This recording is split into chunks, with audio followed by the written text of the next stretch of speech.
Check the mic and make sure it sound right, boys.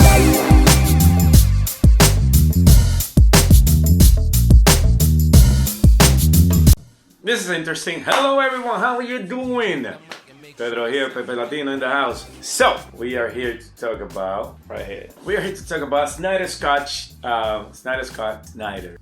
Just, I don't even know how to talk anymore. And this is my review of it. Keep in mind, I am not a movie critic. I am not qualified to be a movie critic. This is just my opinion of the whole movie, having watched both movies. I watched the theatrical release, Justice League, that was done by Joss Whedon, and now I get to see the Snyder Cut. 4-hour movie in HBO Max. I don't know how many of you have seen it. Well, to be honest, I loved it. I loved the movie. I loved everything that was added to it.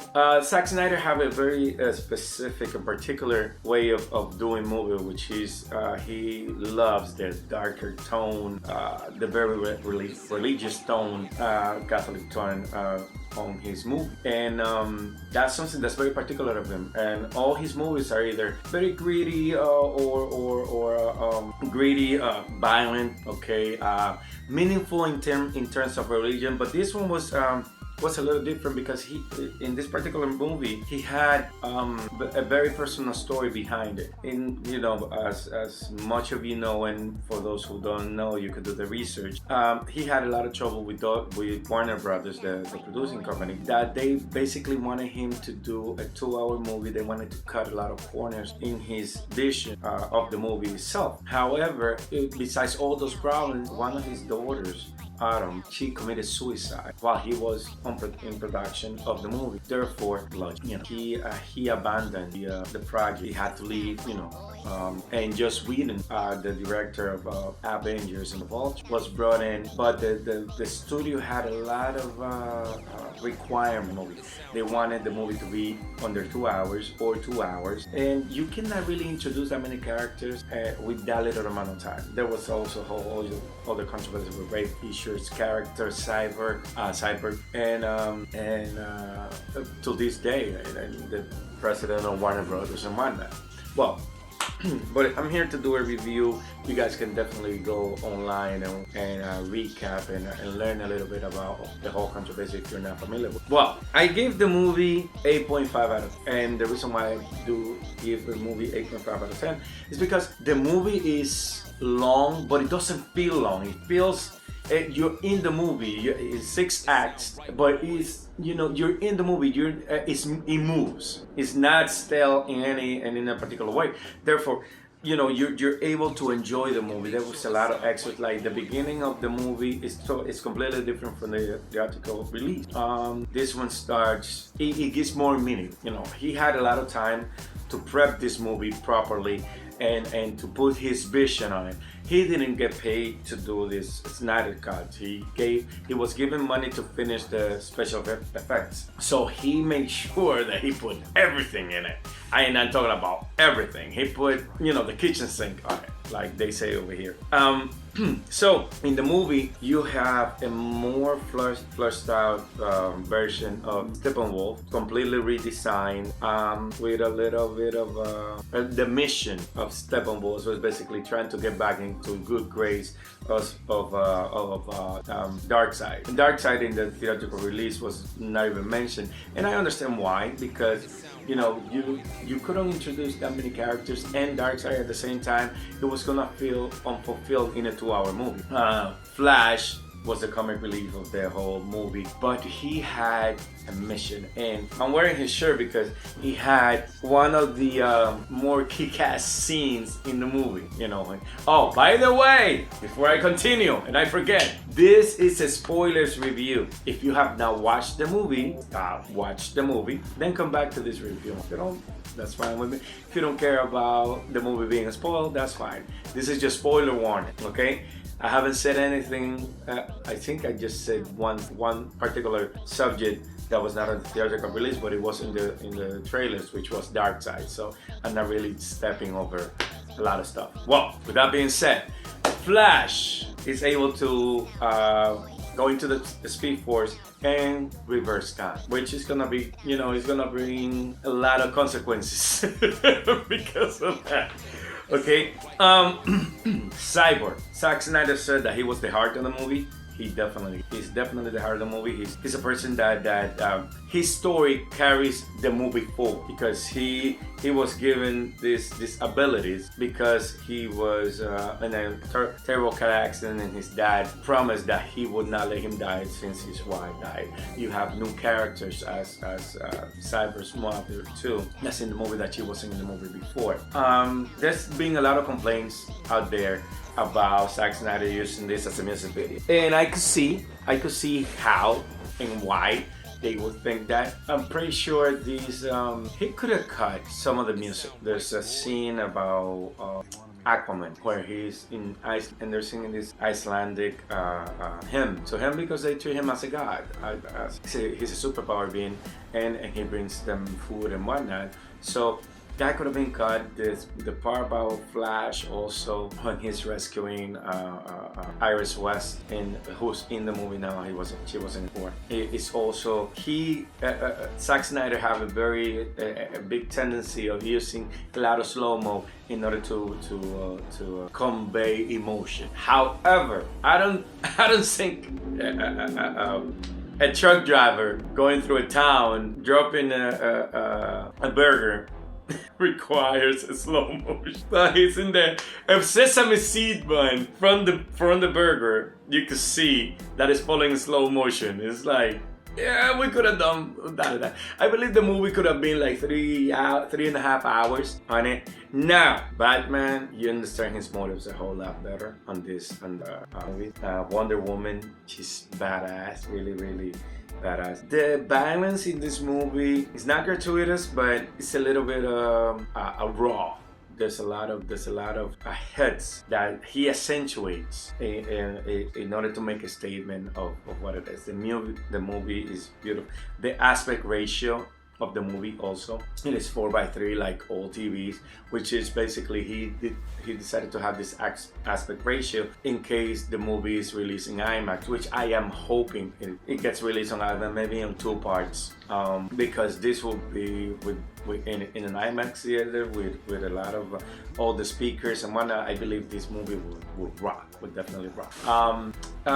Batman, I said Batman, I said Wonder Woman, Flash, Cyborg, sorry, and all of that. Even Alfred has a lot of good lines. The plot of resurrecting Superman. Superman came back with a bang. He was taking no prisoners whatsoever. And in the difference between this one and the Whedon version, is the fact that all of them, I think Wonder Woman was against bringing back Superman, and in this one they all for it because they understand that the threat is so strong that they need Superman for it, and for A or B reason, Superman is feared across the universe, which is something that's retcon. Because here's my maybe I'm nitpicking, but hear me out on this. The reason why Superman in our is one of the most powerful beings in the universe, in our galaxy, not in the universe, but in the galaxy, is because of our sun. The sun is young, therefore with his Krypton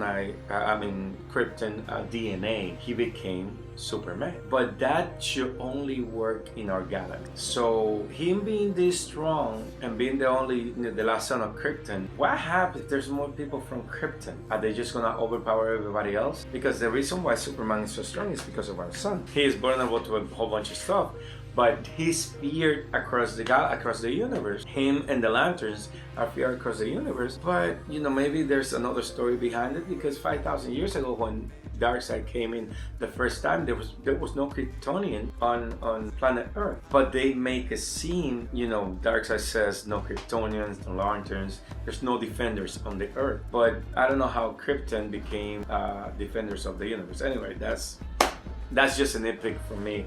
For another day, I would like just a little bit more explanation. Once Superman comes back, he's ready to kill everybody. I mean, damn, that's a scene that's crazy. Oh my god, that was very intense. But Louis Lane and we also have Martian Manhunter in the movie, John Young, which happens to be this general, which escapes my mind his name in the movie that he was a Man of Steel. You know, he paid off right now. He's in the movie and he's a shapeshifter. So he shapeshifts into Martha Kent and goes visit Lois and get her back working and whatnot. Now, like I said, this movie moves. It doesn't stand still. It gives you a lot of information. It gives you a lot of exposition in order for you to understand. And remember, this movie was supposed to be was released in 2017.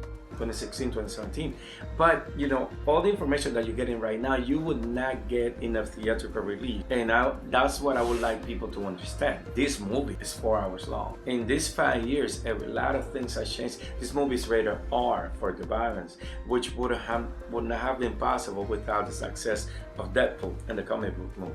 Before this one, before Deadpool, there was no rated R successful comic book movies except for 2001 or 2000s, and 1998 Blade, which was a Marvel movie, vampire. In 1998, all the movies were PG-13 because, you know, they had to appeal. It's comic book movies, so they had to appeal to a bigger audience and smaller audience also. So with that being said, this movie but it's utterly entertaining. Oh God! The final battle between Steppenwolf and the Age of Heroes, the Justice League, is insane, super insane. Oh, before that, there's also the nightmare scene. Once they try to resurrect Superman, Cyborg has a vision of the future given to him by the mothership from Superman, and they don't want him to go through with this because once he opens up, he's gonna open up a new kind of worms. A nightmare scene where Superman becomes evil, Batman is dead, a bunch of heroes are dead, Green Lanterns are dead, and Cyborg says no when they're gonna restart the mother box. As to Flash understands, go, and he go. He reverses time in this particular moment to make sure that he lines up correctly with the mother box because he missed the mark, and he does this again at the end of the movie. So this is setting up for the Flashpoint Paradox, which is the movie that they're is in production right now with Ezra Miller, that's gonna bring a multiverse situation to the DCEU, you know, the Extended Universe, whatever they want to call it right now. So he does this twice. Now this scene, the last scene where he reversed time, it is insane. It is insane. You could actually see when the mother boxes do the unity, where the world just ends, and when it's coming to him, he basically turns back time, and you can see everything coming in reverse, and you see even Superman being disintegrated and brought back brought back to life. You see the bones, you see the blood, you see everything going back, and he's able to reverse that. But in the epilogue, you see the Joker, and most people that I've seen that done reviews and whatnot, and they have a general consensus that they don't like this Joker. Personally, I don't hate it, and I see where the critique could come about. But personally, I don't hate it. I actually liked it because Joker is not stable, and in this particular Joker, in this particular time, is part of a multiverse of many times that Batman and Flash and all of them have been trying to correct the wrong that they did before, which is probably going to come in the future if there's ever a Justice League 2 or 3 or whatever that they do with Zack Snyder. But overall, this movie moves. It's very entertaining. Yes, it is 4 hours, and I believe the fact that it's on streaming service helps with this particular format. Also, it's about 6 chapters. So if you don't want to finish the whole movie, which I don't see why you wouldn't do it, the movie's freaking awesome. If you want to do it by chapters, you could do that too. There's also talks about a re-release only on black and white. Why would you do that? No idea. I don't care. I don't care too much about that norm. But overall, this movie is thoroughly entertaining. I'm glad that he got to expose his vision however he wanted to show the movie. I don't think we will get this movie in a theatrical release just because of the sheer amount of time that you spend watching the movie. But overall, it's great. And at the end of the movie, Autumn's door, and she was basically the one that was like a geek. She was the one that always wants like he does. So, you know, dedication for her. And, you know, I get all time for all. Well, guys, I know I'm all over the place, and I hope I made a little bit of sense for you on this particular review. This is my actually my second movie review. I did a movie review with one of my friends when Batman v Superman came out. This was a while back.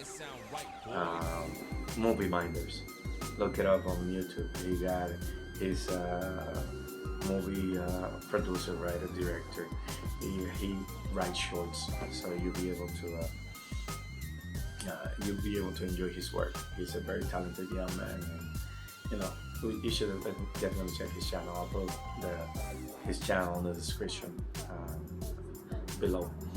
Anyway, guys, this is my review, spoilers review of Zack Snyder's Snyder Cut, Justice League. Hope you enjoyed it. Hope you understand everything that I meant to say. I know I was all over the place. I will get better with time, but this is my first review. It's not in chronological order. I am not a movie reviewer. This is just my opinion of how I like the movie. So, without further ado, peace.